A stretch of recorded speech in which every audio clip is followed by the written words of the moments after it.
Hello, my name is Andrea. In today's lesson, we're going to talk about hospitals. This lesson is divided into three parts. In part one, we'll see an introduction to a hospital. In part two, we'll discuss outpatients. Finally, in part three, we'll talk about inpatients.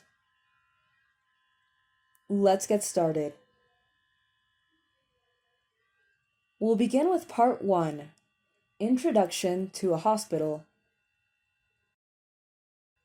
To understand how a doctor is introduced into a new hospital, we're going to discuss the case of the student, Jordi Pons.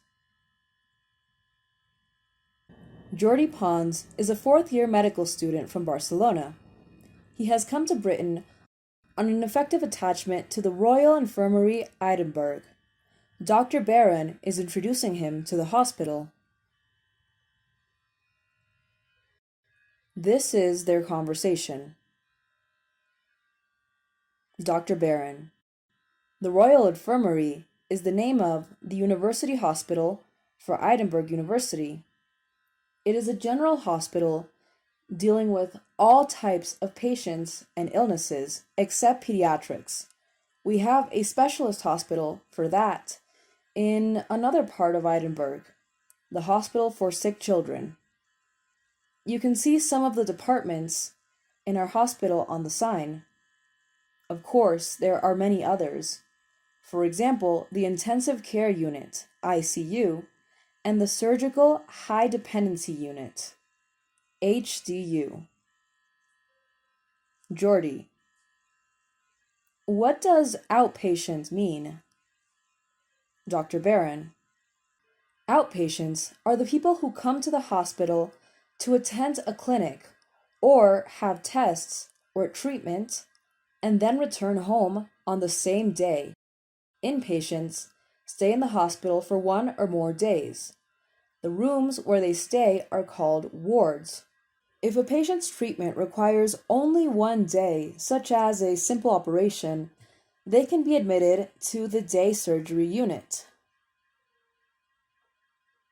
We'll continue in part two, outpatients.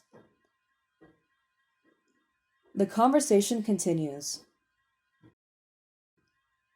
Dr. Barron: The accident and emergency department, A&E, also called casualty, is where patients who are acutely ill with sudden, serious condition come for assessment and treatment.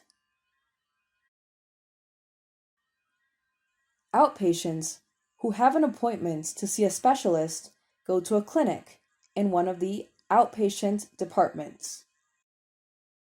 They have usually been referred to the hospital by their GP, who writes a referral letter to the consultant explaining the patient's problem.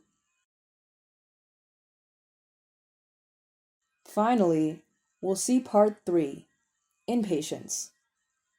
We continue with the last part of the conversation.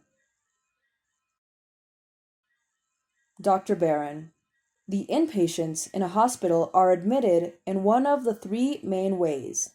They may be seen in one of the outpatient clinics and admitted from there, or, if there is a lot of demand for the treatment they need, as in the case of a hip replacement, they are put on a waiting list for admission. Alternatively, their GP may arrange the admission by telephone because they are acutely ill, for example, with suspected myocardial infarction, or they are seen in the A&E department, where the doctors on duty, working at that time, arrange admission. This would happen in the case of a patient with a fractured neck or femur, for example. Larger hospitals may have an assessment unit where patients can be admitted temporarily while their condition is assessed. Jordi: Assessed? Dr. Barron: Yes, decisions are made about their condition and what needs to be done to help them. After treatment is completed, the patient is discharged to the GP's care. That would be all for today's lesson. I hope you found this conversation informative. See you next class.